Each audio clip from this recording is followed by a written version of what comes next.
No sé si lo han hecho adrede, pero acaban de paralizar la grabación y no sé si lo han hecho adrede, ¿ya?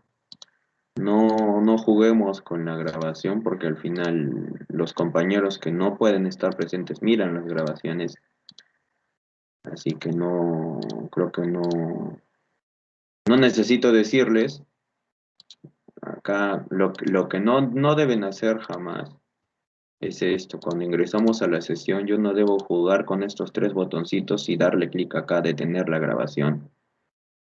Ya, ¿cómo me di cuenta? Porque cuando está grabando, este botón está en rojo y dice está grabando. Y hace un momento, cuando yo terminé mi presentación, no sé por qué me di cuenta que no estaba grabando. Entonces, eso lógicamente es porque alguien ha detenido la grabación. Quien no necesito saberlo.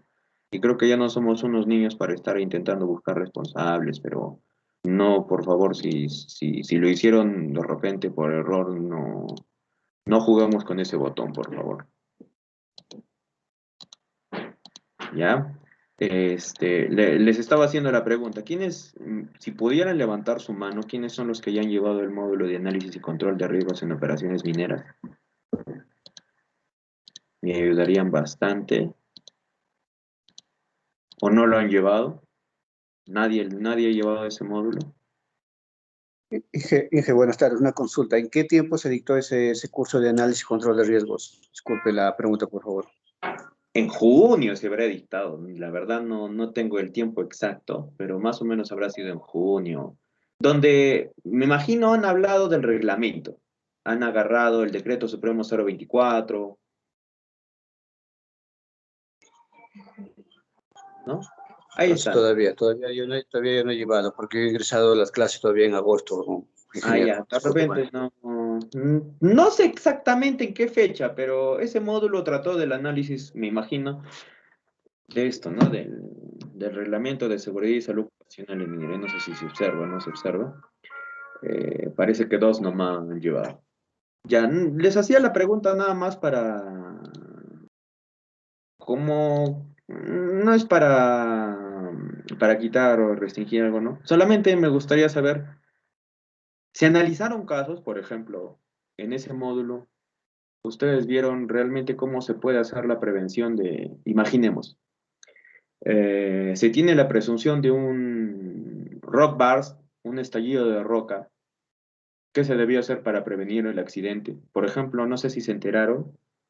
Ay, se me fue el nombre de la mina, ¿ya? Si me pueden ayudar con el nombre de la mina. Hubo hace poco un accidente bastante grave en una mina subterránea donde lamentablemente fallecieron, creo, más de dos personas. No estoy seguro, En ahorita mismo. Marsa, Marsa fue, ¿no? en Es- Marsa ha sido Inge. ¿Y eso por qué sucedió? Por un estallido de roca, justo lo que les estaba diciendo. Por eso les hacía la pregunta. Para los estudiantes que han llevado ese módulo, analizaron casos, vieron investigación de accidentes, analizaron ejemplos de, por ejemplo, qué es lo que debemos hacer cuando están haciendo operaciones mineras, cómo debemos prevenir los accidentes en minería. ¿Han visto algo así? Ingeniero, buenas tardes. Hemos revisado solo los reglamentos, pero en casos prácticos no me recuerden haber visto esos casos. Ya. Entonces, vamos a hacer un poco de eso, ¿ya? Vamos a hacer un poco de eso porque como este módulo se llama prevención y control, lo que pasa es que este módulo, para la carrera de seguridad, es el primer módulo y entonces es donde se hace la introducción al área. Ustedes son alumnos con experiencia, entonces creo que sería redundante intentar introducir al estudiante a la ley porque ustedes ya la conocen, ya saben que tiene 9 principios, que ha sido modificada en varias oportunidades, que la ley 29783 tiene su reglamento, que es el decreto supremo 005, y que hay muchos aspectos que nosotros tenemos que analizar de la ley, ¿no? Eso no es lo que quiero hacer. Lo que quiero hacer es definir, lógicamente, cuáles son los peligros y riesgos que existen, y de ahí analizar ejemplos y casos, tanto de minería como de industria. De manera general, o sea que si es que acá alguien quiere hacer una pregunta o quiere poner un ejemplo y quiere que lo analicemos, encantado, no al contrario. Solamente mencionarles que cuando comparta mi pantalla voy a apagar mi cámara porque por temas de red a veces me lajeo. Para evitar ese problema, ya voy a hacer eso. Bien. Listo, vamos a empezar. Ya voy a compartir mi pantalla. Voy a dejar de presentar mi cámara para que no está activada, creo. No, está desactivado. Qué raro. Medio raro, ya. Ingeniero, buenas tardes. Disculpe, ya pasó la lista porque recién acabo de ingresar. No, yo usualmente paso lista al final, pero si sucede alguna situación, si sucede que, no sé, nos llaman de la chamba y tenemos que ir, entonces yo no me haría ningún problema si es que alguien se tiene que retirar, porque lógicamente quizás tenemos responsabilidades, ¿no? En el trabajo. Si es que alguien se tiene que retirar, escribe acá en el chat de la reunión, donde dice mostrar conversación u observan, ¿no? Algo así como el simbolito de chat. Escriben ahí sus nombres y sus apellidos. No les estoy diciendo que los escriban ahorita. Si es que alguien se tiene que retirar de la sesión, escribe su nombre para que cuando yo llame lista, vea ahí su nombre y me acuerde y lo ponga en la asistencia. Ya, no se preocupe. Ok, ingeniero. Otra consulta más, ingeniero. Aparte de las 5, tenemos un seminario, lo que es de topografía también Por de... eso, y no, no, yo no me voy a detener. Lo que pasa es que se supone que ese seminario es de topografía, ¿no? Yo no voy a restringir las clases porque hay un seminario. Yo voy a seguir dictando y usted lo que tendría que hacer es revisar la grabación a partir de las 5, revisa la grabación que está acá en Teams y usted asiste al seminario, ¿no? Porque yo no voy a dejar de dictar. Ok, ingeniero, muchas gracias. Ujú. Dime, César. Ingeniero, ya que usted ha explicado que este curso va a ser analizando casos, quisiera saber la importancia de la participación en clases. Gracias. Ah, la participación en clases es libre. Cada participación, lógicamente, que es ganar puntos. O sea, no sé, por ahí puedo poner, supongamos, ¿no? Alguien me dice, a ver, yo trabajo en lo que es hidrocarburos, alguien nos dice, ¿no? Y tenemos la siguiente, por ejemplo, a veces, cuando yo estoy también en las clases que dicto a los alumnos que no tienen experiencia, los alumnos, los ciclos normales, una vez me pusieron un ejemplo, bueno, no me hicieron una pregunta, y esa pregunta era para analizar, pero era más un tema de salud, pero era para analizar, y me dijo, una pregunta. Me comentó que un grupo de trabajadores estaban jugando fútbol y que uno de los trabajadores, lógicamente cuando juegas fútbol estás caliente, ¿no? Ha aumentado tu temperatura porque estás haciendo ejercicio, estás corriendo, en fin. Y me preguntaba el alumno, ¿qué sucede que este compañero, este colaborador que estaba tan caliente, como sentía, ¿no? Creo que todos cuando estamos calientes queremos algo que nos refresque, pero debemos tener mucho cuidado, ¿ya? Nosotros sabemos que nuestra especialidad se llama seguridad, ¿no? Incluso muchos le ponen en inglés HSEC, que significa seguridad, salud ocupacional, medio ambiente y calidad, ¿cierto? Y en el aspecto de salud ocupacional, ¿qué pasó lamentablemente? El trabajador estaba caliente y toma una bebida helada. ¿Ok? El trabajador estaba caliente, caliente, y toma una bebida helada. Termina haciendo reacción su cuerpo y muere. Y lo que el alumno me preguntaba, ¿por qué? Miren, ¿ah? El trabajador estaba tan caliente, tomó una bebida helada, lógicamente no hizo reacción en su organismo, o sea, ¿qué significa? Que estaban en una ambulancia, lo llevaron, lo sacaron al trabajador, pero lamentablemente muere. Y me preguntaba por qué. Y analizando, o sea, yo no soy un experto, yo no soy médico, pero analizando y como uno en esta especialidad también tiene que meterse un poco en la parte de salud ocupacional, es que nuestro organismo, yo sé que muchos creemos que nosotros somos de fierro y aguantamos todo, no es así. Nuestro organismo reacciona. No sé, me imagino ustedes saben que cuando hablamos de la higiene industrial, los factores de riesgo ocupacional es la temperatura, el ruido, la humedad, etcétera. Hay algunas cosas que no pueden suceder. No puedes exponer, si el trabajador está en un ambiente muy caliente, Tú no lo puedes cambiar violentamente a un ambiente muy frío o helado prácticamente. No le puedes hacer eso porque su cuerpo colapsa. Si tenemos mucha temperatura y le metemos hielo, el cuerpo colapsa. Y eso es lo que sucede. ¿Qué es lo que pasa inclusive? Que los órganos incluso se ven afectados. Cuando estás tan caliente y el corazón está bombeando tanta sangre rápido y le metes hielo, es como que intentas, ¿no? Ese movimiento que estás teniendo intentas frenarlo, pero como es un carro. Intentas frenar en seco y lo que pasa es una reacción violenta en nuestro organismo y lamentablemente esa ¿Qué persona tal? Muy buenas tardes. tiene una reacción, tiene una reacción. ¿Qué tal? Entonces, Muy buenas tardes. Con el profesor Carlos Salas. sí, Profesor, ¿qué tal? Jefferson Cruz. Estaba en una charla de Nantes, pero estaba como a 25 minutos escuchando voces y nadie me daba razones. Y acabo de entrar ahorita de lo que es prevención de seguridad, prevención de riesgos. sí, no hay problema, no se preocupe. Me había equivocado de clase porque estaba escuchando voces, como lo repito. Y Ya, ya, no hay problema, no hay problema. Jefferson Cruz Arena más presente, gracias. Todavía no estoy tomando asistencia, al final recién tomo asistencia. Ah, Ya. pensé que había tomado lista, como he entrado No, un poco tarde, como lo vuelvo a repetir, estaba 25 minutos en la otra clase. tranquilo, no se Gracias. preocupe, ya, tranquilo. Ya. Bueno, en conclusión, todo, o sea, el análisis es de todo, todo lo que tiene que ver. Como este módulo es más prevención, vamos a hablar más de la parte de seguridad, o sea, de prevenir accidentes, accidentes leves, accidentes incapacitantes, accidentes mortales, analizar casos, ver situaciones. ¿Por qué? Porque eso es prevenir. O sea, al final, ¿no? Si nosotros, no necesito ponerles una diapositiva porque eso sí me lo sé de memoria. Existen 9 principios. El primer principio, disculpe si se me sale el ojallo. El primer principio,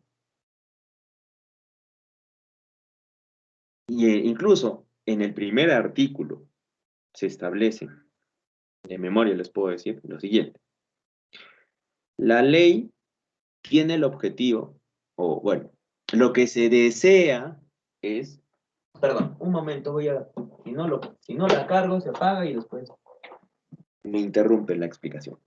Lo que nos dice la ley 29783 en su primer artículo es que lo que se desea es promover una cultura de prevención de riesgos laborales en el país. Promover una cultura de prevención de riesgos laborales en el país. Y artículos más adelante nos dice que el objetivo es, porque lo que se quiere es impedir, ¿no? Daños, lesiones, en fin. Incluso más adelante nos dice que debe ser aplicado, en el artículo 3, nos dice que debe ser aplicado a todos los sectores productivos, todos. No solamente nos dice así, que la ley debe ser, o sea, en el ámbito de aplicación de la ley, nos dice que esta ley, la ley 29783, debe ser aplicable a todos los sectores públicos, privados. Buenas tardes, profe Luis.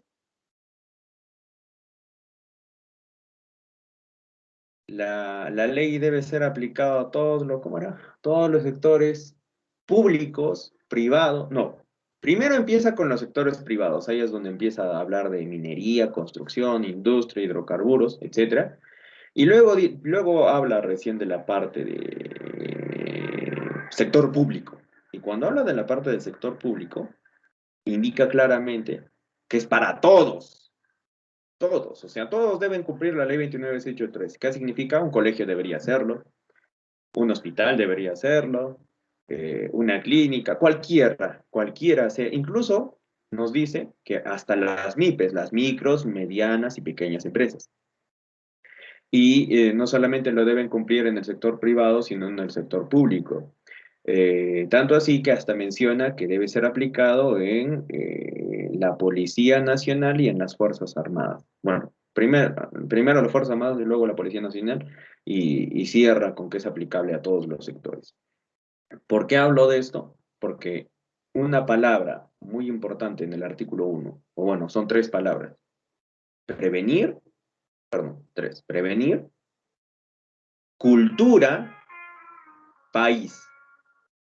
Prevenir, cultura, país. ¿Eso qué significa? Que debe ser para todo. Y la prevención, si nosotros buscamos en el diccionario o intentamos describir esa palabra, prevenir significa anticiparse. Prevenir no es cuando ya sucedió un accidente y yo voy a corregir, no, eso no es prevenir, eso es corregir. Como yo a veces lo menciono, es como que existieran dos tipos de seguridad. La seguridad que viene antes de que sucedan las cosas y la que viene después de que sucedieron. La prevención es antes. Si yo pude colocar dentro de la jerarquía de controles, establecer un control efectivo con el cual realmente puedo evitar accidentes, puedo evitar lesionados, eso es prevención. Pero si yo ejecuté una medida, supongamos un trabajador, no sé, se golpeó la mano, ya, y quedó incapacitado 2 días.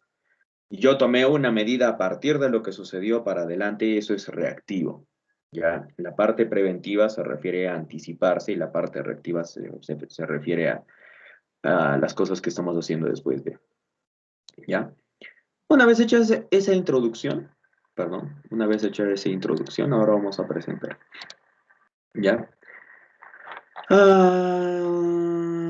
¿Dónde está aquí? A ver, permítame. Manual. No, este no es, me he equivocado.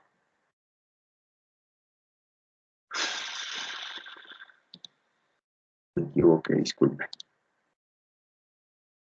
Me he equivocado de archivo.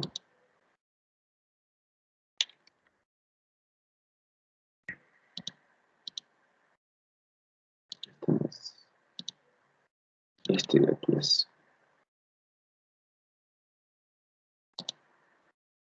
A ver, creo que ya fue ya. Ya mi computadora ya está en sus últimos suspiros, ya creo. Bien.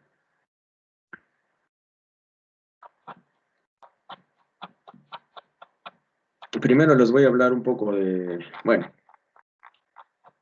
haciendo referencia a lo que les decía, ¿no? La ley.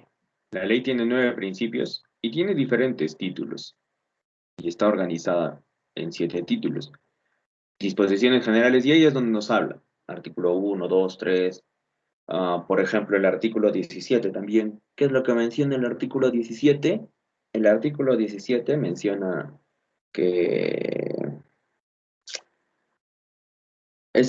se pueden aplicar, bueno, se puede tomar como referencia para lo que es seguridad, normatividad internacional. Ahí es donde la misma ley dice que nosotros podemos aplicar o utilizar normatividad internacional. Cuando habla de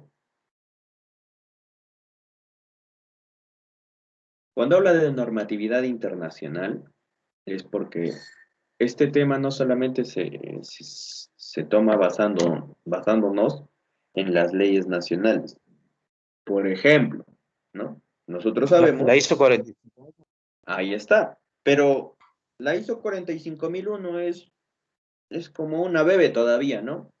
¿Por qué lo digo así? Porque la ISO 45001 es del año 2018.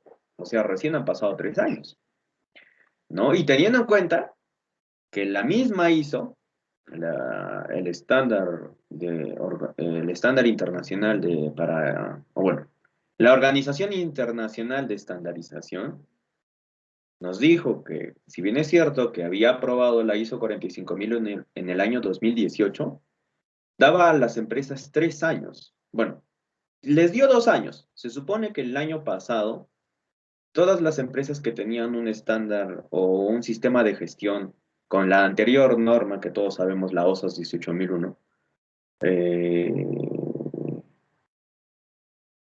iba a quedar sin efecto. Eso que significaba que hasta la fecha que dio ISO, todas aquellas empresas que tenían implementadas OSAS perdían su sistema de gestión, ¿no?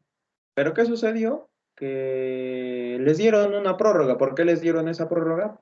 Por la pandemia. Muchas empresas no podían hacer ese esfuerzo porque recién estábamos en la reactivación y muchas cosas estaban pasando como para también preocuparnos. Vamos a perder nuestro sistema de gestión que nos tiene una norma internacional, pucha, y decidieron postergarlo un año. Este año, prácticamente ya lo que vamos de hoy, o sea, en octubre, creo que hace 2 meses ya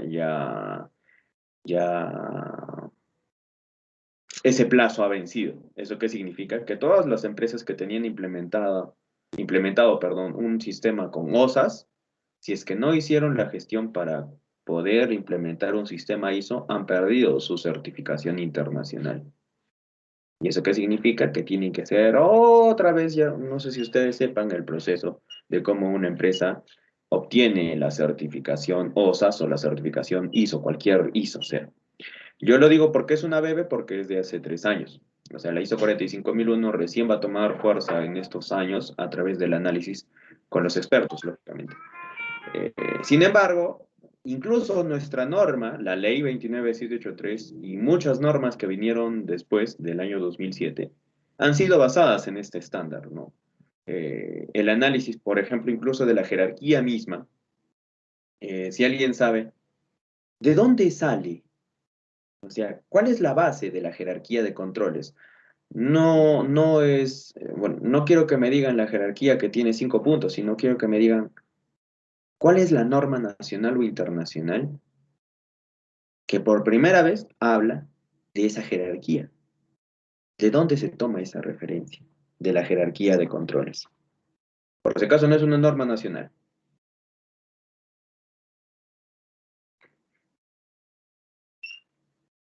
¿Alguien sabe de dónde está basada la jerarquía de controles?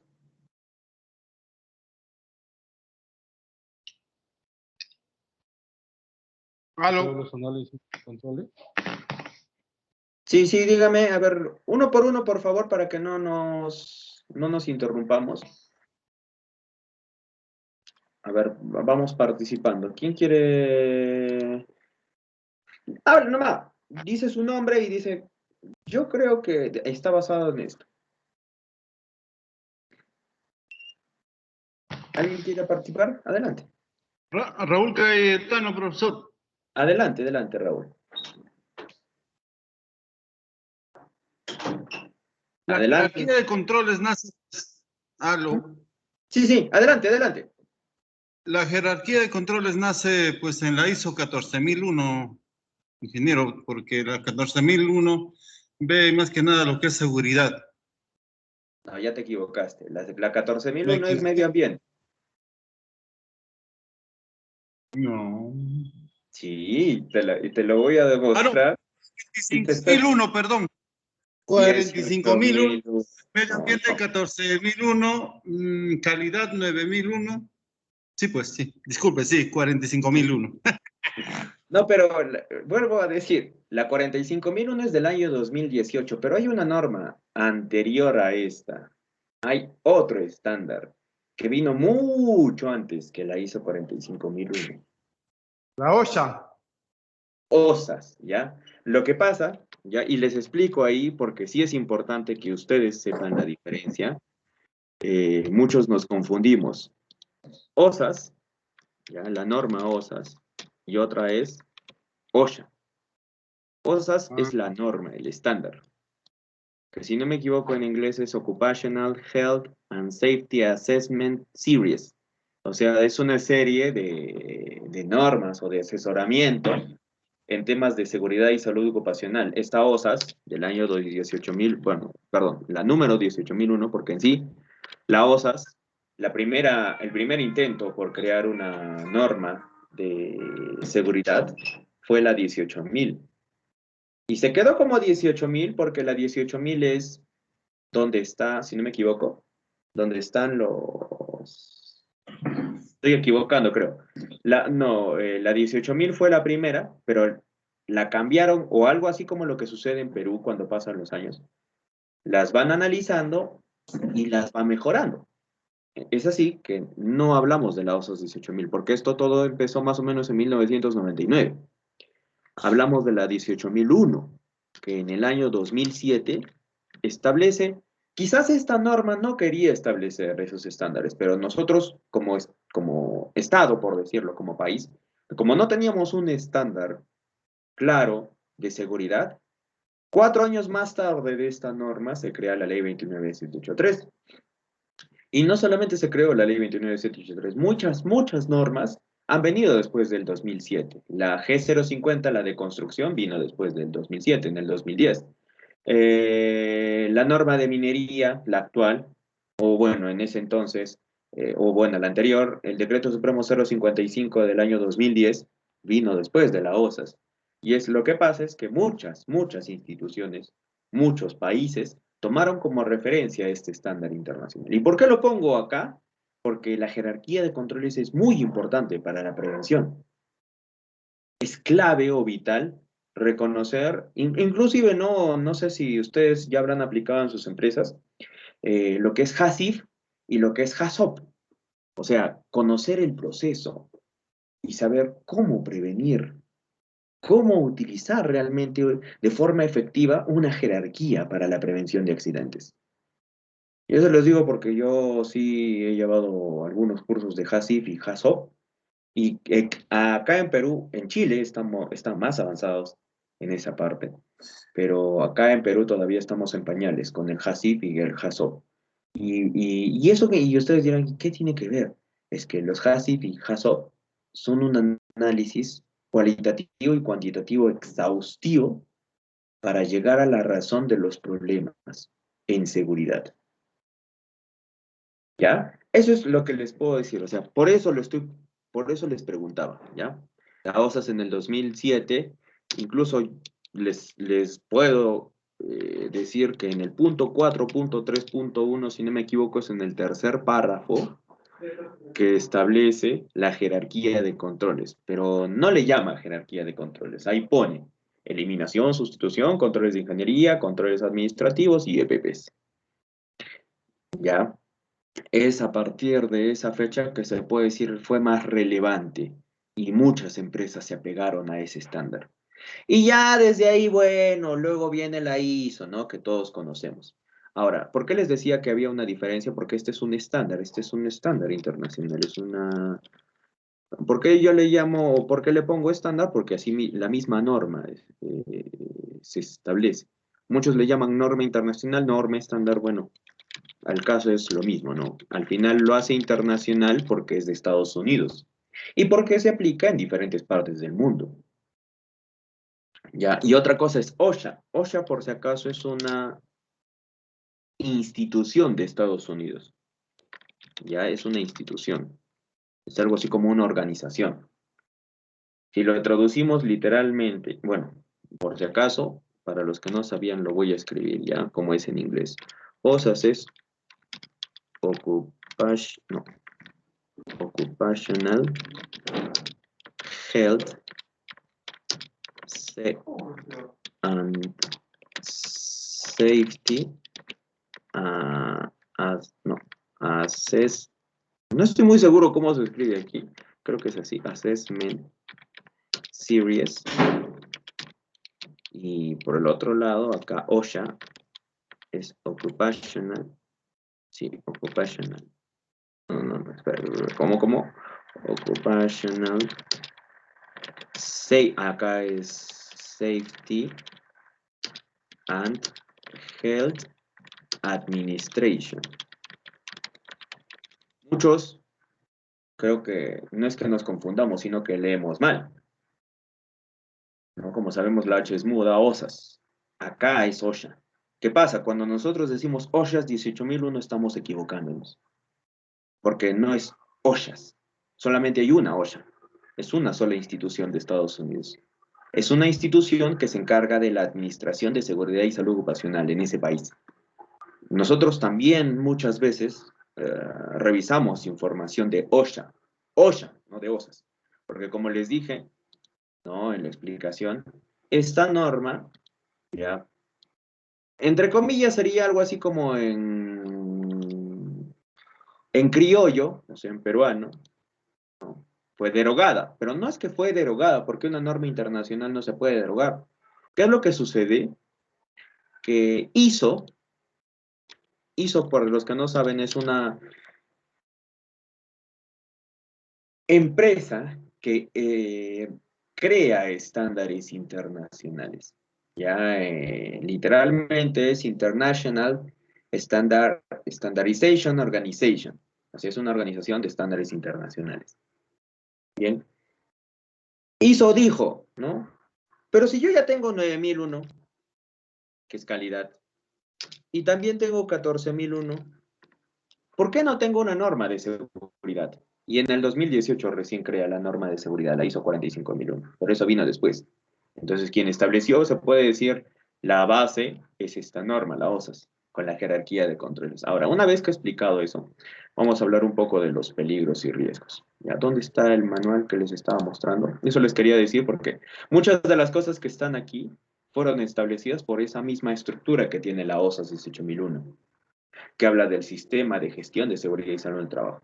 No sé si ustedes habrán leído la ley 29783 completamente, pero en la parte, en el título 3, donde habla del Sistema Nacional de Seguridad y Salud en el Trabajo, ahí incluso indica que es una institución que forma parte de un conjunto de organizaciones a nivel nacional para la seguridad, la CONFIEP, y hay muchas instituciones.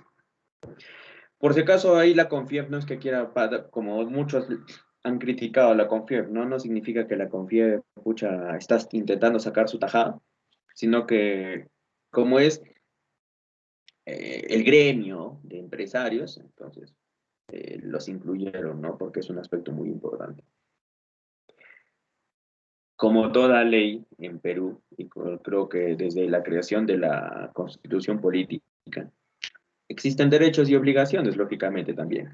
¿Derechos de quién? De los trabajadores, y obligaciones de la parte empleadora, ya sea de los dueños o de los gerentes, superintendentes o responsables de la empresa, responsables de administrar la empresa. Ya es la estructura de la ley. La estructura del reglamento, que el reglamento es un poco más teórico en cuanto a la parte de que más obliga a las empresas a crear documentos. Por ejemplo, habla de los 6 documentos que son la política y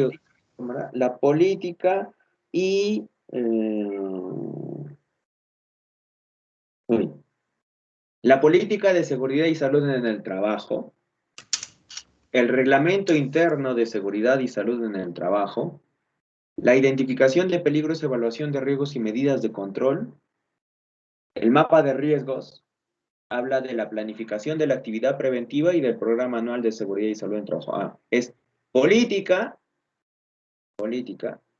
y objetivos de seguridad y salud en el trabajo. Si no me equivoco, lo dice así. Ahora, ¿por qué les hablo de esos 6 documentos? Porque, como les digo, o sea, es un poco más teórico. Hacer documentos es un poco más de gabinete, es un poco más de oficina, en el cual, en sí, para la prevención, uno tiene que estar en campo, ¿no? Como se dice.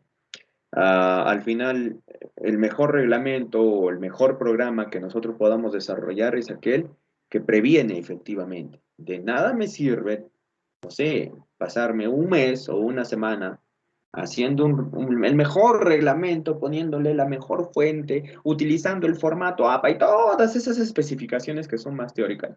Y es que al final ese reglamento bonito, incluso yo contratando a un especialista del extranjero lo hice, pero al final en campo no se va a poder cumplir.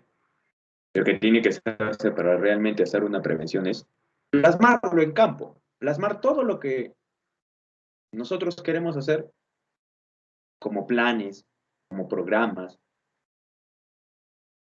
y demostrarlo efectivamente, que se evitan accidentes. No porque nosotros ponemos un cartel de cuántos días estamos sin accidentes, sino por toda la gestión de seguridad y salud, que es muy importante. Crear una cultura de prevención, profe. Claro, eso es de acuerdo a lo que nos dice la ley, ¿no? La ley en su primer artículo nos dice eso. Pero si nosotros somos sinceros, es bastante complicado hacerlo. Muchas empresas se quedan en simplemente el objetivo de 0 accidentes, porque en sí, en un año es bien complicado. No es imposible, pero es bastante complicado llegar a los 0 accidentes en un año acumulados.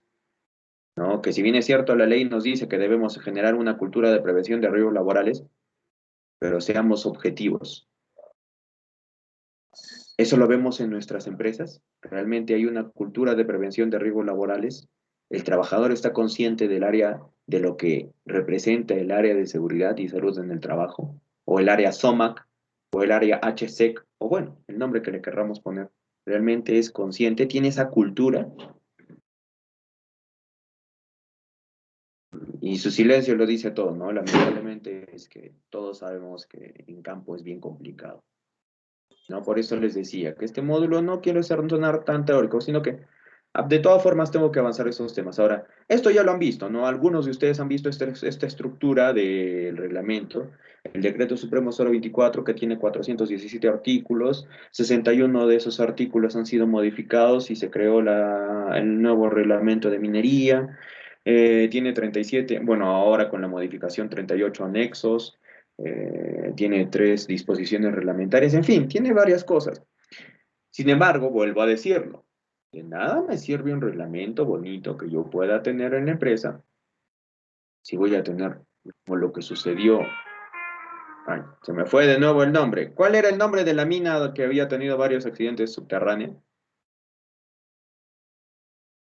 ¿Arcata? No. Marsa. Me va el nombre. Marsa. Ya, ¿y por qué pongo ese ejemplo? Y no solamente pondría ese ejemplo, pondría los accidentes que no solamente son de operaciones. Si no estoy mal, y si no me equivoco, hace poco también cayó, ¿no? Un bus que tenía más de 15 colaboradores de una mina. Y eso también, lógicamente, tiene que ver con la parte de prevención. Ustedes dirán, pero no, eso tiene que ver con la empresa, contratista, pero al final, recuerden que la ley no te dice que solamente se aplica para la empresa, que es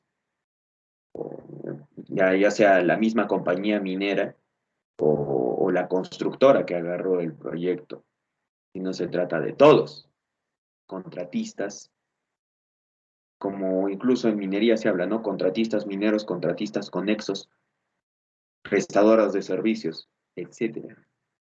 Se trata de todo, ¿no? Y sabemos, todos sabemos, ¿no? De este accidente en el cual prácticamente un bus que estaba trasladando personal cae a un abismo y fallecen más de 10 trabajadores. ¿O no sabían de ese accidente?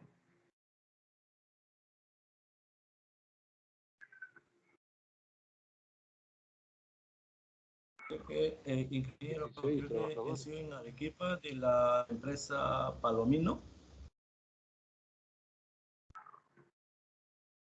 No, yo me refiero, era de Arequipa. Si no me equivoco, creo que sí, ya. Pero yo voy al hecho de que cada una, sea contratista, sea compañía, tiene que prevenir. Y siempre, incluso yo me acuerdo que cuando la última vez que capacité a Cruz del Sur, ellos tenían su matriz de IPARC bien implementada, IPARC de línea base, pero lo que sucede es que hay muchos aspectos que analizar, ¿no? Cuando tenemos rutas. Hablo de las carreteras que tenemos a nivel nacional. Hay diversas situaciones en las cuales están las carreteras, de las cuales uno tiene que aprender también a identificar esos peligros, evaluar esos riesgos y tomar medidas de control para que no sucedan este tipo de accidentes que enlutan, ¿no? Y que comprometen muchas veces a la compañía misma. Bien, solamente quería hacer como un hincapié en ese punto. Ahora, vamos a pasar a esta parte. Para poder prevenir, primero hay que identificar. Si yo no tengo identificado el peligro, no voy a saber de qué estamos hablando. Creo que la definición estaría de más, ¿no? Que el peligro es una situación o característica intrínseca de algo capaz de ocasionar daños. Y el riesgo es la probabilidad o la combinación de la probabilidad con la severidad de que ese daño se materialice. Bien. Y lo vamos a ver con casos, como les decía. Pero primero vamos a avanzar un poco de teoría. Peligros visibles, aquellos que se pueden ver, pero no solamente los que se pueden ver. Aquellos que se ven, se huelen, se escuchan, se olfatean o pueden ser probados. Peligros visibles. Peligro visible es una herramienta defectuosa. Peligro visible es cuando una herramienta está chispeando. Peligro visible es cuando yo conecto o enchufo y está generando una chispa. Quizá esa máquina o ese equipo necesita un interruptor con pozo a tierra. Esos son peligros visibles. Y los peligros ocultos son aquellos que no se ven, no se sienten y requieren de una lista de inspección. Por ejemplo, peligros ocultos. No siempre en minería,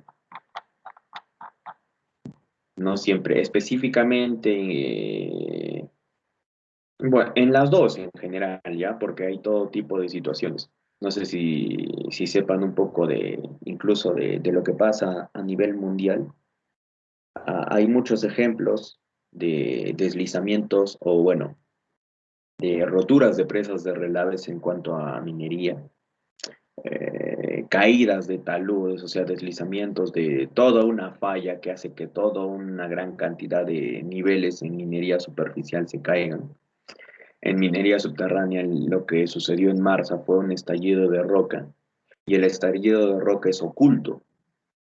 Para que me entiendan, un estallido de roca es porque cuando nosotros estamos haciendo operaciones, número uno, en sí para hacer una galería, por si acaso, para los que no saben nada de minería, esto no se llama túnel. Y cuando le decimos túnel, estamos nombrando mal. Se llama galería, el espacio por el cual pasan los equipos. Depende, si es horizontal es galería, si es inclinado, rampa. Bien, a través de las diversas galerías, lógicamente que tenemos roca, pero para haber generado esa abertura en el terreno, tuvimos que utilizar medios mecánicos, como están observando, o no sé si se observe, si no se observa voy a ampliar un poco más. Si no saben qué es, les explico, este es un jumbo electrohidráulico, perdón. Este jumbo electrohidráulico es utilizado en minería subterránea para hacer taladros, o sea, para hacer perforaciones. No todos son jumbo, a veces encuentras equipos parecidos y pueden ser Volter también, que son los Volter, son, no sé si se percatarán, que hay algo así como puntitos que están en el techo y en las paredes. En minería subterránea no se le llama techo, a veces le llamamos corona, ya a la parte superior, y las paredes no se les llama paredes, se les llama hastiales. Y esas cositas que hay ahí como si fueran puntitos o cuadraditos son pernos. Esos pernos muchas veces son colocados con estos equipos Volter, ¿ya? Y con el objetivo de prevenir la caída de rocas, prevenir accidentes, en fin. Pero muchas veces en el interior de la roca no se puede predecir cuando hay una liberación violenta de energía. O sea, la roca, bueno, los métodos que nosotros hacemos en minería subterránea para sostenimiento muchas veces no son suficientes para controlar todos los esfuerzos que hay en el interior de la roca. Y a veces esta roca es como que se relaja, libera toda esa energía que en el interior está soportando, y ahí es donde se produce un estallido de roca. Y en el estallido de roca simplemente puede ser un deslizamiento, como si fuera tierra que está cayendo del techo, o puede ser un gran derrumbe. Y eso fue lo que sucedió. Y se pueden prevenir los estallidos de roca, para eso se necesitan equipos. Equipos que puedan estar monitoreando en el interior de la roca. Pero es un peligro oculto, porque es como un terremoto. Yo no puedo predecir que va a suceder en media hora o en una hora. Por eso es un peligro oculto, porque sucede en el interior de la roca. Es como cuando hay una falla y se produce un deslizamiento en minería superficial. Es un peligro oculto. Quizá esa falla no la pude mapear, no la pude identificar. Y producto de esa falla es que sucede todo como si fuera un avalanchamiento, como que todos estos niveles. Pero se puede prevenir. A lo que vamos con toda la tecnología, se pueden prevenir todas estas situaciones. No solamente hablo de minería subterránea o minería superficial, no solamente porque haya estudiado esa carrera. Los peligros de construcción también se pueden prevenir. Dependiendo de la actividad que nosotros desarrollemos, tenemos que estar conscientes en el proceso. También en ser eficientes y que el trabajador entienda que las capacitaciones, por más que sean obligatorias, eso no significa que el trabajador va, no sé, va a estar jateándose, discúlpeme el vulgarismo, pero no va a estar jateándose ahí en la capacitación, ¿no? Debe estar consciente de que esa capacitación es porque se necesita que siempre, siempre estemos preparados para las nuevas situaciones que podrían suceder en el lugar de trabajo. Y para eso necesitamos especialistas que nos digan esas capacitaciones, o que nos den o desarrollen esas capacitaciones y nos digan los puntos claves para prevenir. Y que seamos muy tajantes en cuanto a lo que el trabajador debe cumplir y lo que, o sea, lo que debe hacer para prevenir y lo que no debe hacer, como tomar decisiones inadecuadas, no seguir el procedimiento, sacarle la vuelta a la seguridad, no es no ponerse arneses, etc. Bien, ya, listo. Parece que por ahí alguien estaba activando el micro. ¿Alguien quería decir algo, alguna participación hasta aquí? Sí, profesor. Buenas tardes, le habla Luis Manrique. Profesor, el tema de la seguridad, como usted dice, es muy importante. Bueno, yo en la planta donde yo trabajo en una fundición, nuestros líderes nos hablan de seguridad, de controles, ¿no? Que la seguridad es nuestro valor principal, pero a veces ellos mismos se olvidan por la productividad. Cuando necesitamos alcanzar objetivos para alcanzar pues nuestras metas, el trabajo a prisa es uno de los factores que nos hace sufrir un accidente de repente, las órdenes a último minuto y esas cosas, pero a veces nuestros propios líderes olvidan de eso y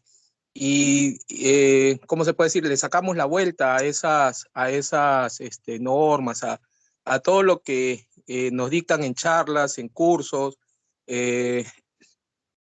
no lo aplicamos, ¿no? No lo hacemos o tomamos atajos, no seguimos los procedimientos, pero creo yo que a veces, bueno, me ha sucedido, mi jefe de guardia a veces ha querido, ¿cómo se puede decir? Apurar de repente una labor y al menos yo le digo con los que yo trabajo que nosotros podemos aplicar pues el derecho a decir no, no podemos trabajar con de repente faltándole a las normas de seguridad, ya que eso nos implica un accidente, un incidente, y luego nosotros somos los perjudicados pues, y nuestra familia. Muy bien, muy bien. Manrique Figueroa, ¿cierto? Sí, profesor. Ya, muy bien. Eso es, de eso se trata. Se trata de realmente, no, como dicen, no se trata de chantarle el pato o de ponerle o decirle a alguien que tú eres el responsable, que no, si no se trata de solucionar, o sea, ahí está. El líder se olvida, ya, o el jefe, ¿no? Nuestro superior se olvida. Eso no significa que nosotros como encargados de un grupo de trabajadores vamos a tomar decisiones que podrían comprometer la vida de ellos. ¿Por qué? Y creo que es un video que está circulando por las redes, bueno, al menos yo lo he republicado. Este video de un trabajador que tomó una mala decisión y, si no me equivoco, estaban haciendo mantenimiento de planta y no se percató, no hubo una buena coordinación con el tema de reactivar la luz, la energía eléctrica. por incumplir los procedimientos y no bloquear en esa máquina que estaba haciendo mantenimiento de la energía eléctrica, él queda expuesto y termina perdiendo los dos brazos. Ese video lo encuentran en YouTube, lo encuentran en Face. Es la reflexión para mineros. Y no solamente yo diría que es una reflexión para mineros, es una reflexión para todas aquellas personas que nos dedicamos a trabajar o que alguna vez nos hemos dedicado a trabajar. ¿Por qué? Porque a veces, lo que usted está diciendo, por apurar la producción. Por ejemplo, incluso también en Chile la Asociación Chilena de Seguridad, creo le llaman, la ACHS, analiza un caso real de un jefe que por apurar, incluso les puedo hacer mirar ese video porque no dura mucho, para que entendamos que la prevención es muy importante y que al final el derecho a decir no lo tiene el trabajador, lo tiene, nadie se lo ha quitado, pero muchas veces por no dar la contraria al jefe, por creer, ¿no? Que me van a despedir de repente, él mismo, ¿no? No, quizás en ese momento, por cumplir con lo que está pactado, toma una decisión, pero ahí es donde entran los supervisores. Si el supervisor ejecuta ese derecho a decir no, pues el trabajador va a estar protegido. Sí, dígame. ¿Qué tal? Buenas tardes, mi nombre es Jefferson Cruz.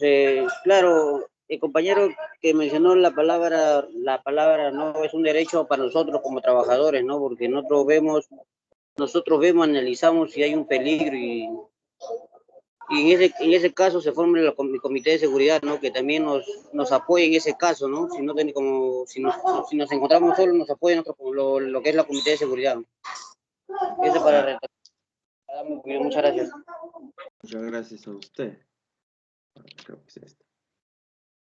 Está por acá, debe estar. Dice accidente. Ingeniero, buenas tardes. Sí. Le habla Efraín Yangali. Ingeniero, yo creo que en esa parte el derecho a decir no, cada grupo o cada compañía parece manejan un formato de negativa de trabajo, ¿no?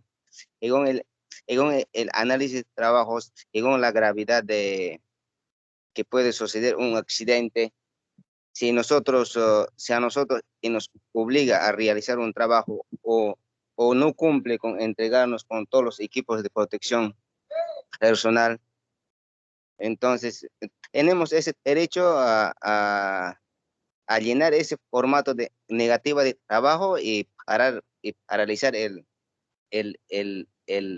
trabajo, ¿no? Yo siempre realizo eso. Yo estoy trabajando, sí, estoy empezando a trabajar como supervisor, pero no todavía de seguridad, sino de supervisor de trabajo, control, lo que es control de calidad de trabajo. Entonces, cuando yo veo que el trabajo, que la seguridad no cumple, que el prevencionista quiere hacer una obligación de trabajo, pues yo de frente voy a un formato negativo abajo, lo llenamos, lo hago firmar con todos y lo paralizo como supervisor de calidad de trabajo. Y cuando viene el gerente o el ingeniero, el por qué paralización, tenemos un documento que ya nos avala, ¿no? Porque el personal no está laborando, ¿no es cierto? Porque hay un riesgo de nuestra integridad física. No es solo trabajar, no es solo producir. También tenemos familia que nos espera en la casa, pues primero la seguridad, ¿no? Exacto. Esa sería mi participación. Entonces, nosotros manejamos ese formato. Lo tengo como si fuera oro, ¿no? Lo tengo cuidado, cualquier cosa, ya saco mi formato, aunque sea a mano lo llenamos, lo hago firmar con todos, ya paralizamos el trabajo hasta que cumpla con todos los equipos de protección de seguridad, ¿no? Excelente, muchas gracias por su participación. Efraín Sí, Yangali. muchas gracias, Efraín Yangali. Sí, César, perdón, adelante. Sí, ingeniero, buenas tardes. Ingeniero, algo quisiera acotarle, no quiero molestar. Adelante. No, tenía la mano hace rato y creo que no se ha respetado el orden de mano, ¿no? Sí, disculpe, Ya. no Yo fui el que no hice respetar, no me había dado cuenta, disculpe. Adelante. Sí, ingeniero, mire, yo trabajo como encargado de seguridad también en una pequeña minería y siempre hay como una discrepancia, ¿no? Entre operaciones y seguridad. Y yo creo que más que todo, o al menos en el rubro que yo estoy, es por la falta de fortalecimiento en la cultura de seguridad, ¿no? Así como nos habla esta curva de aprendizaje de Braille Dupont, donde la cultura de seguridad va de dependiente, independiente e interactiva, yo creo que todavía no se pasa la etapa de dependiente. Y eso se refleja pues en los trabajadores y el que, como se dice, ¿no? Hacemos un trabajo ya sin arder nomás por hacerlo rápido y diferentes motivos. Yo creo que es por la falta de fortalecimiento de la cultura de seguridad en general. Sería mi Perfecto. aporte. Gracias. Muchas gracias a usted. Adelante, Ramón. Sí, muy buenas tardes, compañero. Mi nombre es Ramón Cristancho. Actualmente trabajo en una empresa de seguridad industrial de acceso por cuerda. Trabajo en el puerto del Callao, acá en Lima. Hacemos mantenimiento de silos y fajas transportadoras. Y precisamente lo que comparte el compañero ahí, una de las motivaciones que me ha llevado para estudiar esta carrera es ese choque entre el área operativa y de seguridad que hay. Yo soy supervisor de la parte operativa, pero en ese caso como requisito ante APM Terminal Callao, la exigencia que hubiera un supervisor de seguridad, querían que tuviera la titulación de ingeniero. Y bueno, consiguieron un ingeniero, pero obviamente desconocía mucho de la parte del área de acceso por cuerda. Y a veces pretendía de que los técnicos obviaran ciertas, pasaran por alto ciertas condiciones y yo como supervisor de la parte operativa pues mandaba paralizar trabajos y pues uno de esos motivos, o sea, que me incentivó a llevar esta carrera es eso, ¿no? Y más allá de eso, hace un año recordando la explosión que hubo en el puerto de Beirut, ¿sí? Una explosión En una planta de nitrato de por... amonio. Exacto, de nitrato de amonio. Entonces, más allá de que de repente podamos ocasionar un daño a un compañero o algo, o sea, no sabemos, yo estoy trabajando en un puerto y no sabemos qué llega a ese puerto y todo, y debemos tratar de controlar, disminuir y prevenir, ¿no? Exacto, muy bien. Muchas gracias por su aporte, Ramón. En sí, el tema es muy amplio, ¿no? En seguridad, por eso es una especialidad.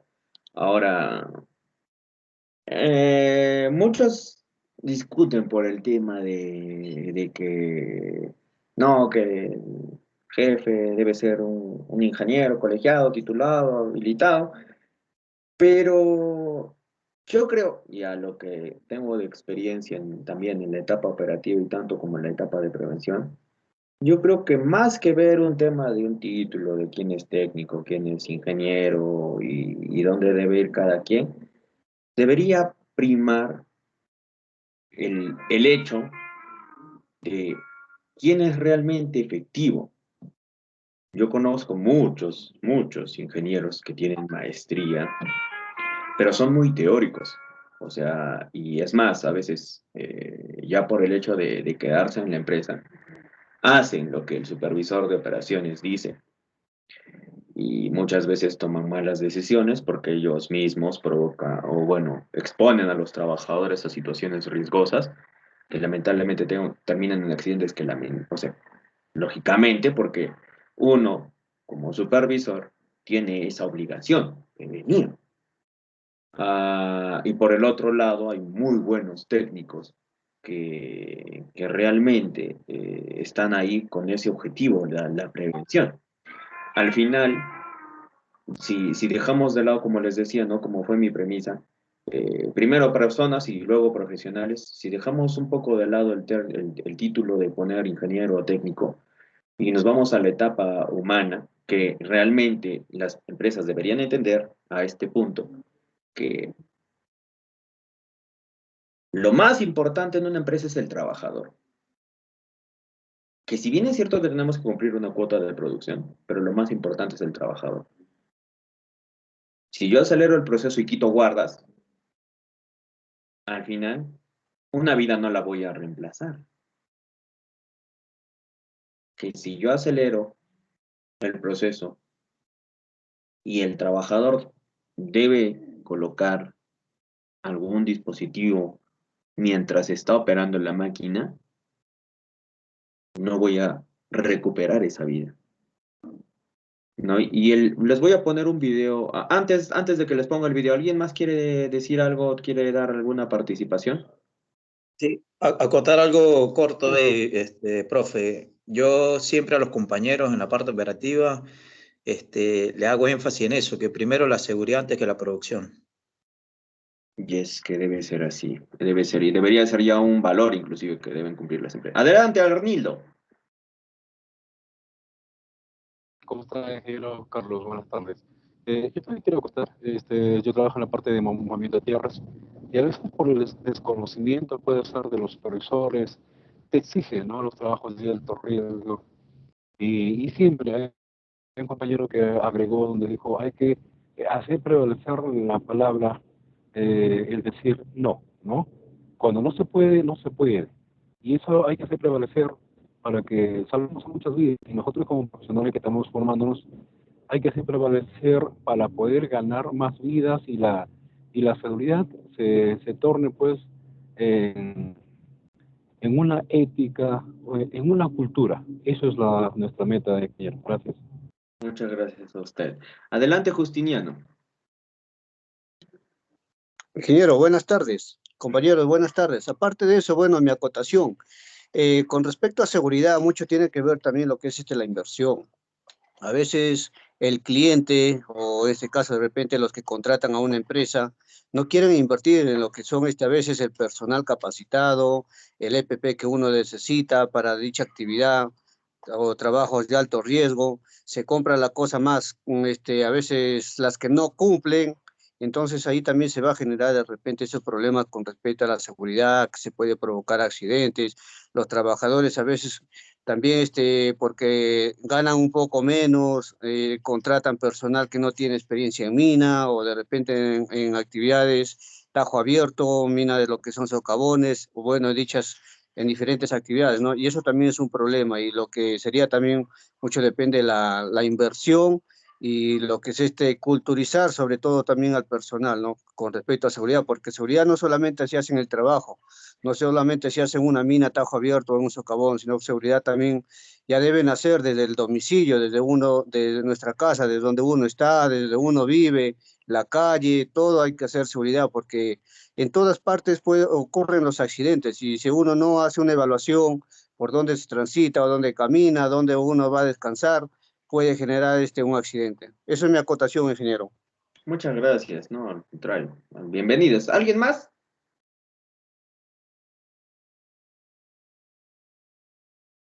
No, adelante, no, todo el que quiera participar es bienvenido, ¿no? Arnildo, está levantando su manito, ¿algo más que quiera decir? No, ya conté, ya, ingeniero, gracias. Ya, Ya, le voy a bajar la manito entonces, ¿ya? Ya está. Adelante, Oswaldo.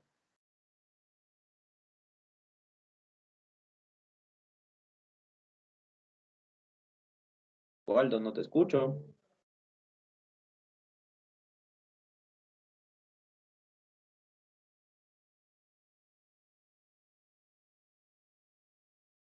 Oswaldo. Todavía no he tomado asistencia, así que si es por eso, no se preocupe. Osvaldo Amaní, no está. Su manito está levantado. No lo escucho. Voy a pasar a su siguiente compañero, ya de repente tiene problemas usted con su micro. César Palomino.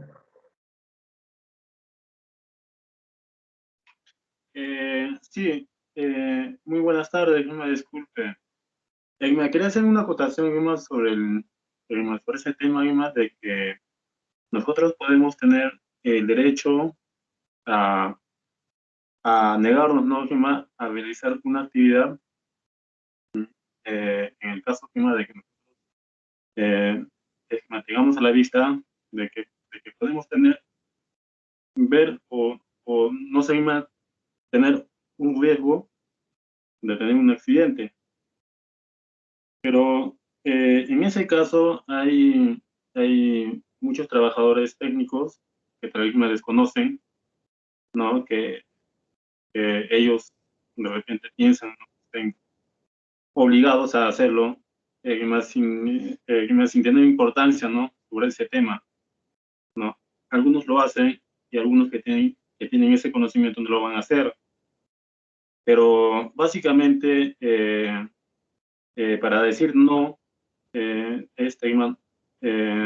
supongo que debe haber una ley a quien nos puede respaldar para que la empresa no tome acciones de despido arbitrariamente, ¿no? Y entonces, eso era mi duda, ¿no? Que es una ley que nos ampara a nosotros, como trabajadores.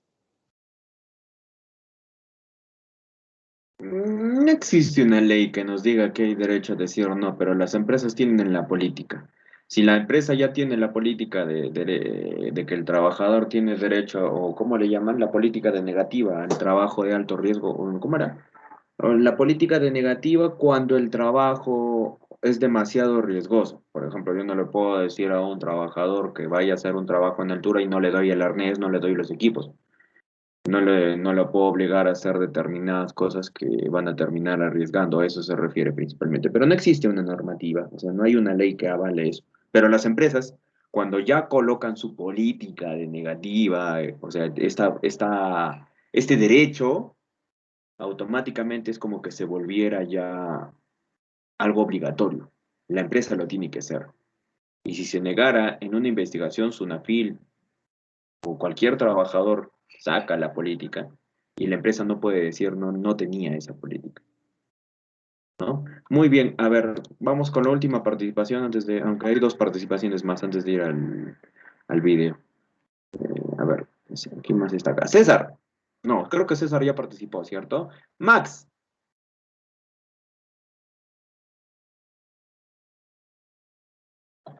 Max Cruz. ¿Qué tal? Buenas Sí, tardes, adelante. ingeniero Salas. Sí. Bueno, yo actualmente trabajo acá en la unidad minera Antamina, ¿no? En PPL, tengo Hermey. A nosotros muchas veces nos olvidamos, solo opinamos del trabajo, ¿no? Está bien, eso está muy bien, pero nos olvidamos cuando nos vamos a nuestras casas, ¿no? No hacemos seguridad. Muchos de nosotros, a veces, entre me incluyo yo, a veces cuando vamos en el autobús, no hacemos seguridad. ¿En qué parte que no usamos muchas veces el cinturón de seguridad? Y eso también es una seguridad para todos nosotros. No solo hacer en el centro de trabajo, también cuando vamos a nuestra casa para gozar de nuestra familia. Es mi aporte, profesor Sara, muchas gracias. No, al contrario, gracias a usted. Listo. Bien. En conclusión, ¿por qué es importante la prevención? El mismo nombre lo dice, prevenir. Evitar que esa lesión suceda, evitar que esa muerte suceda, evitar que ese daño en el trabajador suceda, evitar que tengamos que estar pensando en un seguro, que tengamos que estar pensando en la reinserción laboral y se le llama, si no me equivoco, es rehabilitación ocupacional, o sea, que el trabajador pueda recuperar, si no es al 100%, pueda recuperar al menos las capacidades que tenía antes del accidente. Bien, ahora voy a dejar y voy a compartirles un video. Es un video corto, ya, un video corto. Vamos a ver este pequeño corto, este video. Vamos a analizar. Este es de industria. ¿Ya? Es de Chile.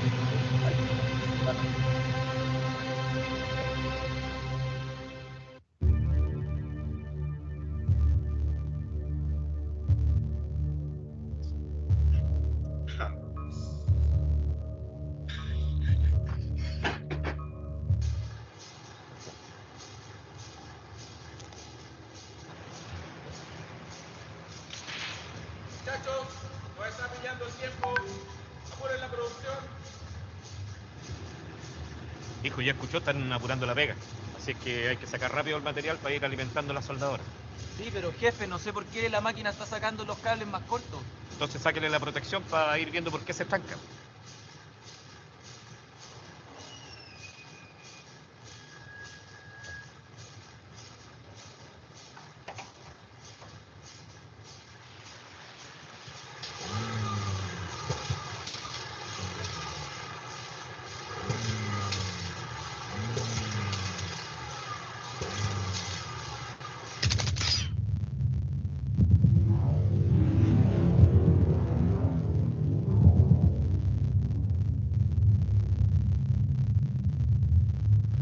Yo creo que no había que trabajar sin la protección. Perdóname, pero tú viste que estaban apurando la producción.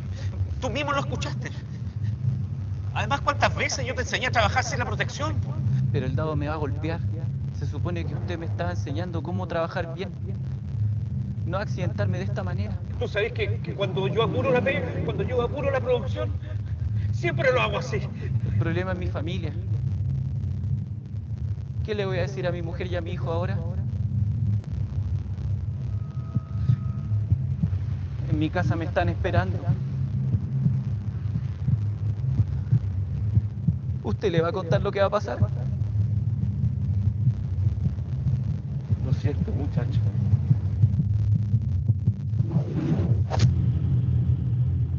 En el año 2013 ocurrieron 15.430 accidentes en la industria manufacturera. 6.335 afectaron a las manos, es decir, un 41,1%. En el mismo periodo hubo 249 amputaciones, o sea, 4,7 amputaciones por semana. Las principales causas y factores contribuyentes en la ocurrencia de accidentes graves son falta y falla en los sistemas de protección o bloqueo, falta de protecciones en puntos en los que se puede liberar gran cantidad de energía, exponerse a una potencial liberación de energía sin protección, protecciones inadecuadas y o insuficientes, retirar y no reponer protecciones, no utilizar protecciones de los equipos, falta de inspección y mantención a protecciones.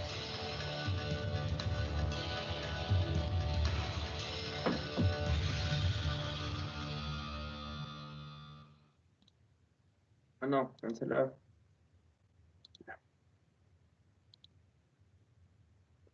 Bien. Entonces, la importancia, ¿no? Incluso de saber cuando tomamos decisiones, ¿qué es lo que estamos, bueno, qué es lo que indirectamente podría suceder después de haber tomado esa decisión? Por ejemplo, en el caso, bueno, en el video, acelera la producción, pero para acelerar la producción, retira la guarda. Y al retirar la guarda estaba ahí por algo. Impedir que hayan situaciones que podrían exponer al trabajador y lesionarlo. Para eso se coloca la guarda, el resguardo, ¿cierto? Y ese trabajo es de alto riesgo teniendo en cuenta la cantidad de producción, el movimiento y todo. No se puede retirar la guarda o resguardo. Ahí es donde es importante la prevención. Está bien, aceleraron la producción. ¿Acaso retirando la guarda y mirando directamente vamos a poder saber o vamos a poder acelerar las cosas si la máquina ya tiene su ritmo de trabajo? La máquina ya está programada para determinada velocidad de producción. Por lo tanto, a veces es un poco insulso decir que cuando vamos a retirar la guarda va a ser más rápido. Al final el trabajador queda expuesto, ¿cierto? Bueno, tipos de riesgos, ¿no? Ya que ya hemos visto, vamos a analizar ahora tipos de riesgo. Los riesgos altos son aquellos inaceptables, requiere controles significativos tan pronto como sea posible. Si no se puede controlar el peligro, es simple, se paralizan los trabajos operacionales en la labor. De medio riesgo, iniciar medidas para eliminar o reducir el riesgo. Evaluar si la acción se puede realizar de inmediato. Entonces acá tenemos la opción nosotros podemos evaluar y tomar una decisión. ¿Lo hacemos ya? ¿O tomamos la medida con un determinado plazo y tomando consideraciones? Y el bajo riesgo, este riesgo puede ser tolerable y aceptable. Los controles del riesgo puede que no se requieran. Puede, pero hay empresas que dicen no existen. Todos los riesgos deben ser controlados, así sea bajo riesgo. Bien, y acá ponemos una definición: peligro, riesgo, daño o consecuencia. El peligro es la situación o característica. Por ejemplo, en el video el peligro es la máquina. La máquina en movimiento, ya. La máquina en movimiento. ¿Por qué es el peligro? Porque es la situación o característica, es la situación. Es el qué va a causar el daño. ¿Qué va a causar el daño? La máquina. ¿Por qué? Si se dieron cuenta, salió disparado un dado. Cuando le retiramos la guarda, el riesgo es ya sea atrapamiento, el riesgo puede ser el atrapamiento,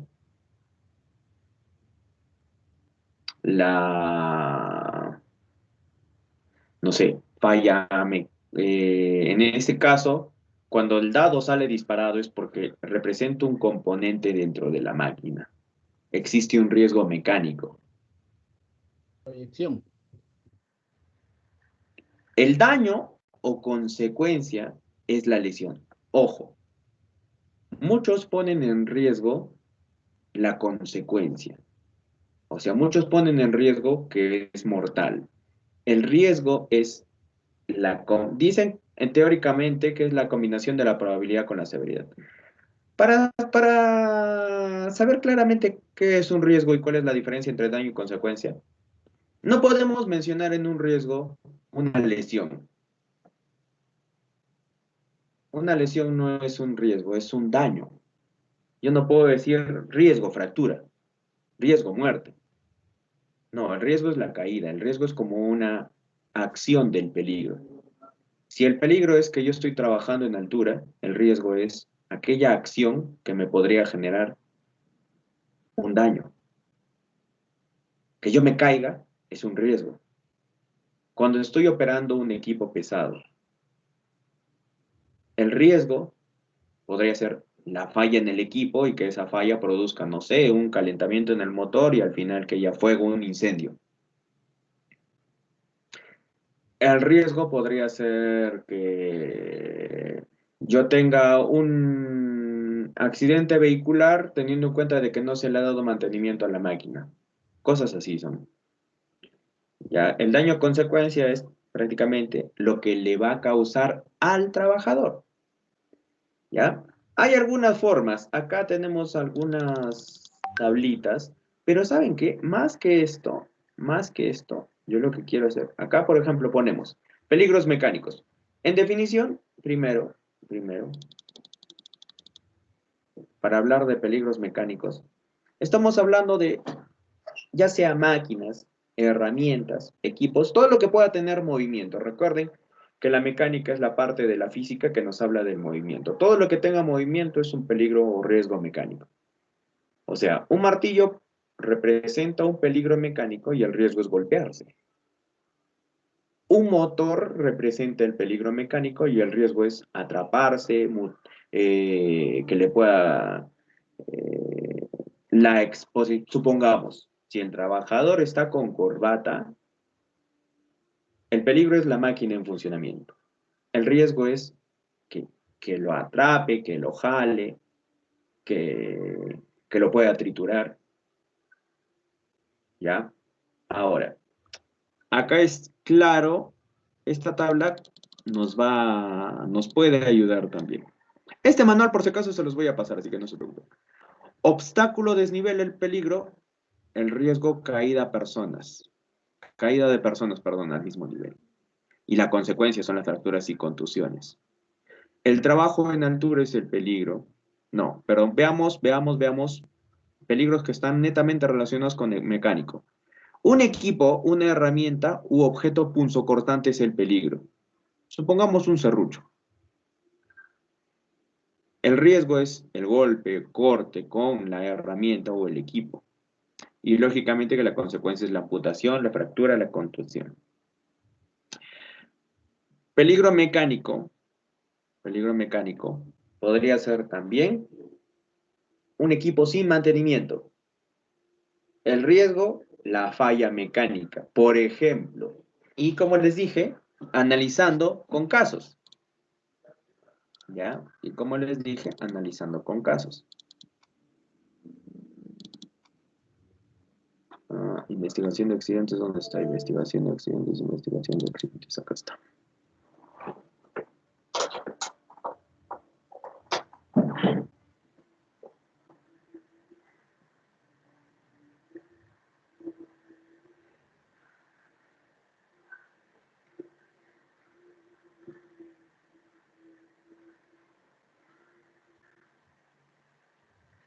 Ya, el ejemplo que les voy a poner es de un riesgo mecánico, pero de minería.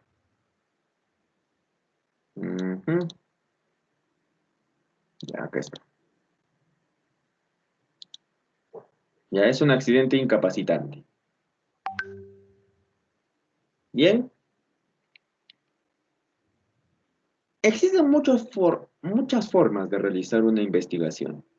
Antiguamente, se hacían con estas metodologías la espina del pescado, con los 5 porqués, la teoría de la causalidad de pérdidas, o lo que le llamaban el diagrama del árbol, o bueno, la investigación del árbol. Luego, ¿qué más tenemos?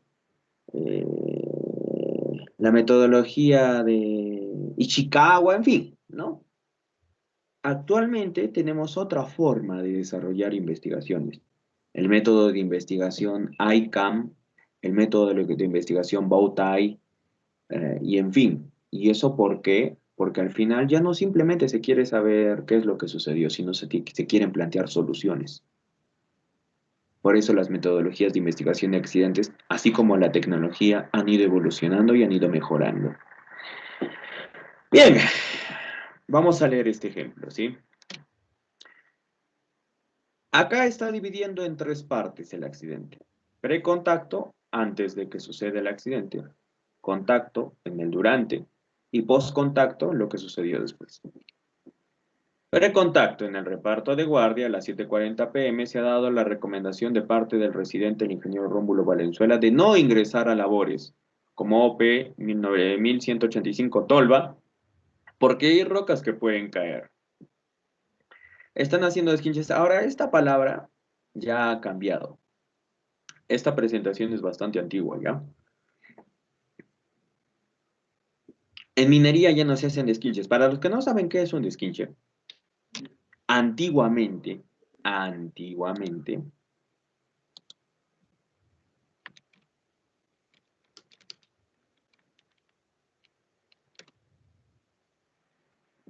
muchos utilizaban esta palabra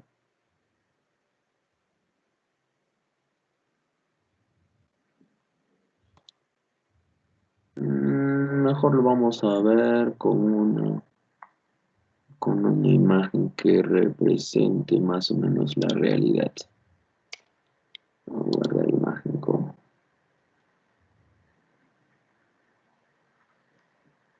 Ya, por si acaso, para los que piensan que desquinche es desate, no. Desquinche es otra cosa. Desquinchar una labor es agarrar una pequeña carga explosiva y utilizarla para soltar las rocas, en fin. Ya, en cambio, desatar es otro tema.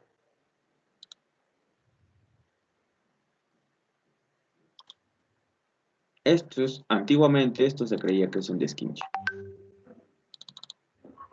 Cuando un trabajador agarra una barretilla, ¿y por qué tiene que empezar a como chancar las paredes de la roca, los hastiales, la corona? ¿Por qué? Porque cuando hacemos voladura, cuando hacemos actividades, operaciones mineras, perforación, voladura, a veces se quedan rocas, como entre comillas, como si se estuviesen pegando a esa pared, a ese techo, a esos hastiales, a esa corona. Entonces, ¿qué es lo que tenemos que hacer? desatar, soltarlas, dejar que caigan. Antes se les decía desquincha a eso. Antes, estoy hablando por lo menos de unos 10 años. Actualmente solamente se le llama desate, desate de rocas sueltas. ¿Por qué son rocas sueltas? Porque parecen rocas que están pegadas en los hastiales que forman parte del macizo rocoso, pero no, están sueltas. ¿Ya? ¿Y qué es lo que sucede? Que eso se hace para prevenir los accidentes que podrían suceder, ya que en esta labor vamos a seguir haciendo operaciones y por lo tanto podría haber una caída violenta y accidentar al trabajador. Eso es como una medida preventiva. Pero Profesor, debe hacer... disculpe, Sí, dígame. para acotar algo, sobre lo que es en Socavón, minería Socavón, en subterránea, claro, está bien lo que dice usted, que es como lo que primero entra lo que son las voladuras, ¿no? Después con las barandas según la medida, ¿no? Que es el 2, el 4, el 6 y el 8, que son para echar las piedras, ¿no? Que son las rocas sueltas, que que hace con con la barretilla número 2, 4, 6, 8 y 10, con lo que hace con el pozo del cazador a 45 grados, un Claro. compañero hacia atrás y iluminando el eso para ver si hay piedras. Después la voladura siempre queda piedras no visibles, que es un peligro no visible, lo que mencionó usted, ¿no? Hace rato, y eso puede ser un peligro para un trabajador, y eso puede caer, y cuando cae al caer la piedra es más peligroso, ¿no? Porque es una altura, estamos hablando de altura, ¿no? Y siempre cuando cae en una altura es más grave, es más peligroso en ese caso la piedra, roca se le dice. Así es. Muy bien, muy bien.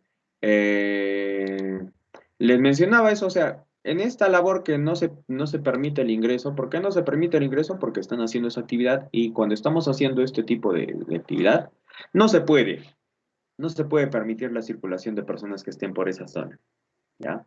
Pero, ¿qué es lo que pasa? Al igual que el Tajo, hay algunas operaciones, se les podría decir anfibias, ¿ya? Donde hay minería subterránea y minería superficial.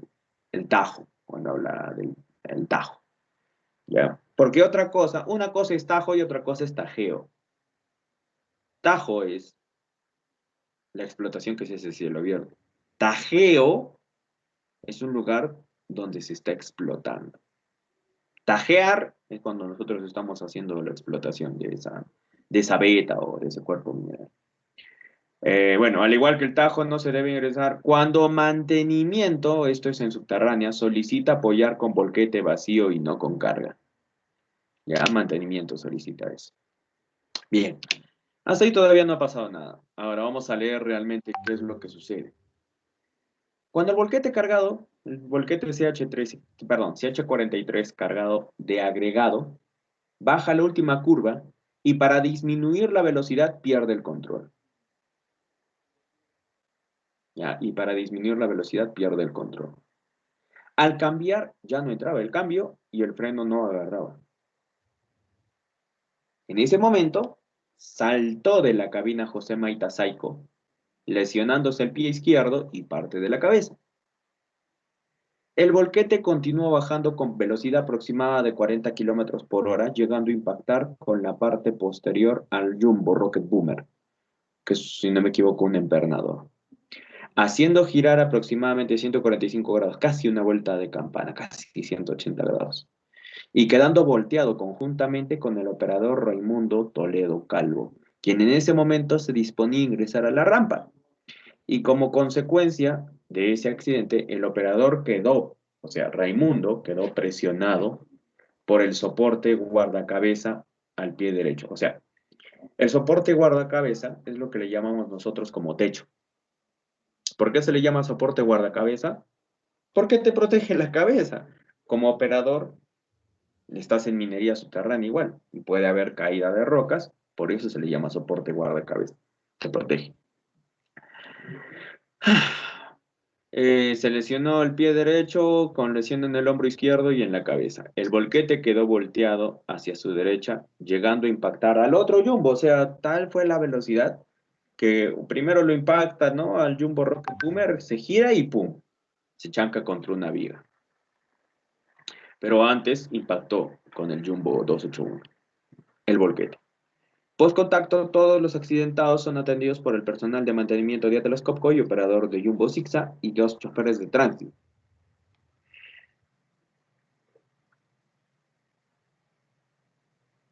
Quienes comunicaron a todas las áreas y se hacen presentes para el apoyo respectivo y con el apoyo del médico son llevados al tópico. Luego del chequeo médico son transferidos a la ciudad de Bancay para su evaluación radiológica. Ahora, acá está más o menos, ¿no? Las imágenes. Acá tenemos el volquete cargado, baja por esta curva, el freno no agarra, el operador del volquete, ¿qué hace? Salta y se lesiona. Estos son los volquetes de la empresa Transdior que está mencionando. Y cuando habla de Atlas Copco, como les decía, ¿no? Como esta presentación es antigua, antes, la verdad no sé exactamente en qué año, pero antes Atlas Copco era una empresa que vendía, ahora se ha dedicado netamente al tema de industrial, vender, creo, aire comprimido, entre otras cosas, pero antes Atlas Copco era una empresa que también vendía equipos, maquinaria, jumbos, scoop tram, en fin. Luego, por una decisión, Atlas Copco se divide. Y Atlas Copco ahora simplemente se dedica a la parte industrial y venta de compresores. Actualmente, Epiroc es la empresa que está desarrollando todo lo que son los equipos pesados, todo lo que tiene que ver con minería. Incluso si ustedes trabajan en minería, deben de repente ver o deben haber visto ese cambio.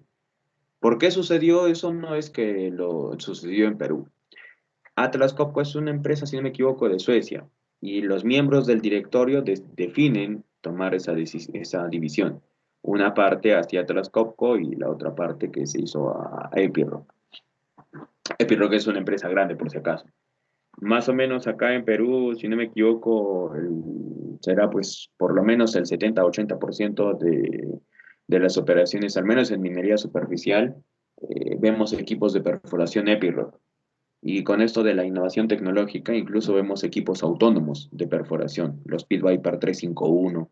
En Sociedad Minera Cerro Verde ya hace bastante tiempo teníamos estos equipos automatizados, pero ahora ya están hablando de la era autónoma.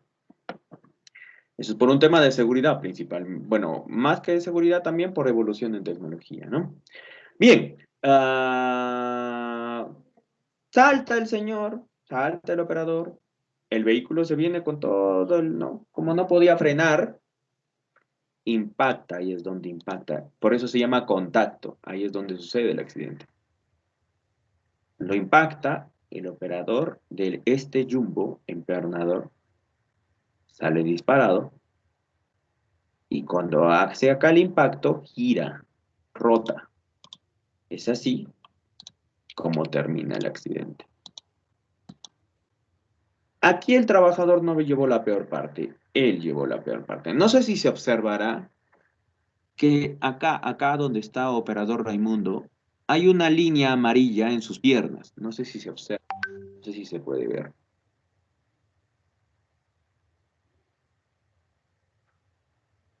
¿Me pueden confirmar si se ve esa línea amarilla? Sí se ve, sí se ve. Ya, Sí perfecto. se ve, profe.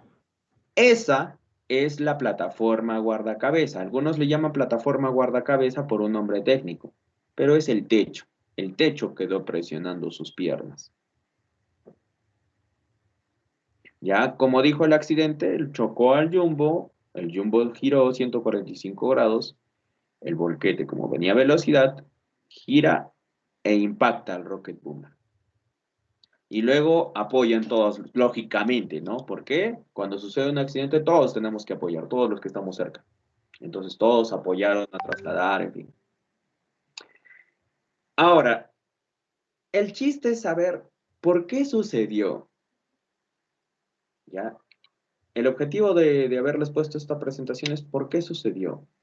¿Ya? Acá pone acto y condición, pero cuando uno hace una investigación, debe llegar a la raíz del problema. Una investigación no quiere buscar responsables, por si acaso. Lo que quiere es saber la verdad de las cosas. ¿Por qué sucedieron? ¿Cómo sucedieron? Todos los accidentes son previsibles, todos los accidentes se pueden prevenir. Bien, ponemos.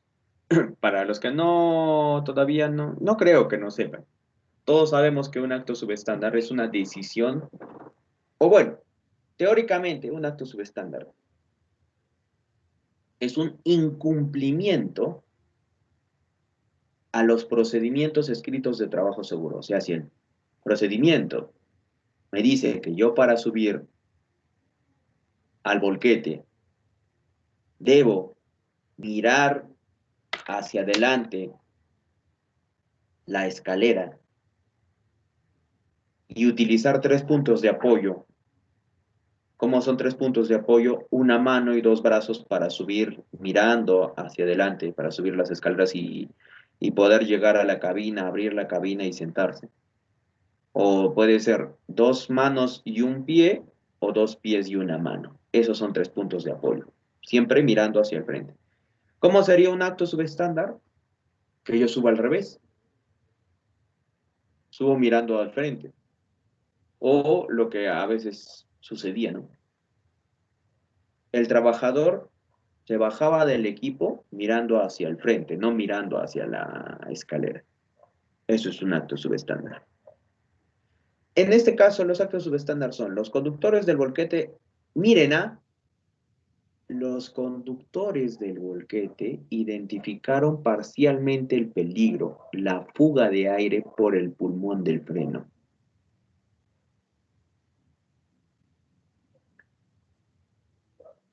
Los conductores identificaron. ¿Eso qué significa? ¿Cuál es la raíz del problema? ¿Cuál es la raíz del accidente? De repente muchos de ustedes pensaban, la raíz es una falla mecánica, pero si evaluamos este acto subestándar, ¿cuál fue la raíz del problema? El acto subestándar, la decisión del operador del volquete de manejar un equipo que lógicamente tenía una falla mecánica. Lo demás ya son más cosas, lógicamente, porque no simplemente te tienes que concentrar. Ya encontraste la raíz del problema y pum, lo demás se va al tacho, no. Siguiente. No se valoró el nivel de riesgo existente. ¿Por qué no se valoró el nivel de riesgo? Porque si está fallando el pulmón, existe una probabilidad de que cuando yo lo opere, falle. No se valoró ese riesgo en el freno, por lo que los conductores siguieron operando el volquete. Condiciones. Hay muchas cosas que pueden pasar por la cabeza del trabajador. Como lo hemos estado mencionando, puede ser el exceso de confianza uno, pero quizá fue por presión de un jefe para acelerar las cosas.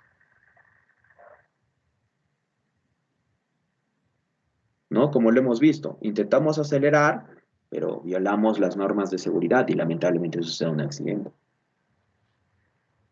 Pero ingeniero necesita mantenimiento. No, corre, te necesitan. Pero ingeniero, no, corre. Pero ingeniero, ¿quién es el jefe acá? ¿Quién? ¿Yo o tú? Usted. Pucha, ni modo. Calladito se va, ¿no? El trabajador y se arriesga. Como le estábamos diciendo, derecho al decir no. Hay muchas cosas, ¿ah? Acá no estamos hablando, no estamos poniendo en análisis cómo fue, o sea, si fue un exceso de confianza. Lo que principalmente estamos viendo que, lamentablemente, el trabajador, como dicen algunos, ¿no? Como si fuera un caso de derecho, a sabiendas que había un peligro, porque estaba fugando aire por el pulmón de freno, lo utiliza. Ahora, las condiciones subestándar, lógicamente, que el volquete con deficiencia en los frenos. Pero miren, sigue apuntando a que esto fue más un acto que una condición. Existe en los reportes de inspección en las hojas de checklist.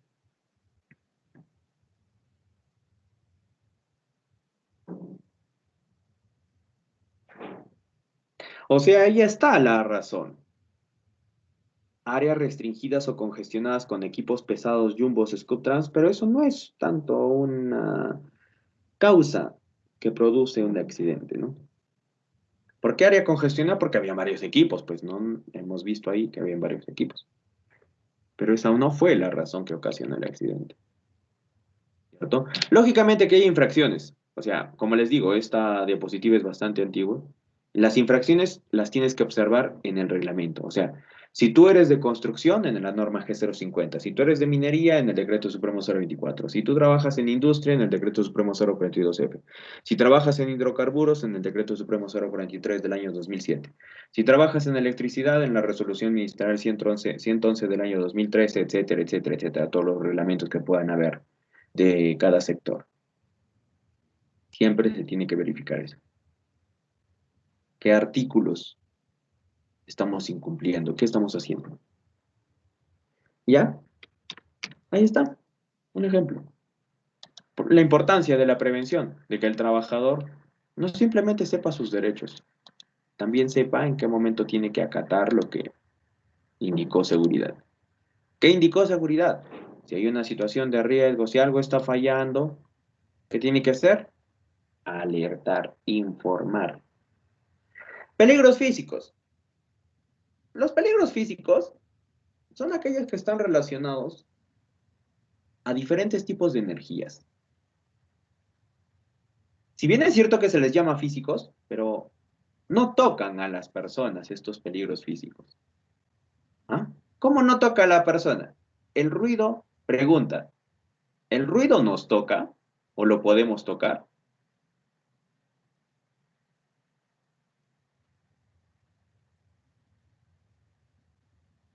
¿Se puede tocar al ruido? No nos toca, nos afecta. No. ¿La iluminación se puede tocar? No. ¿La vibración? Tampoco. No. Díganme ustedes otros ejemplos de peligros físicos.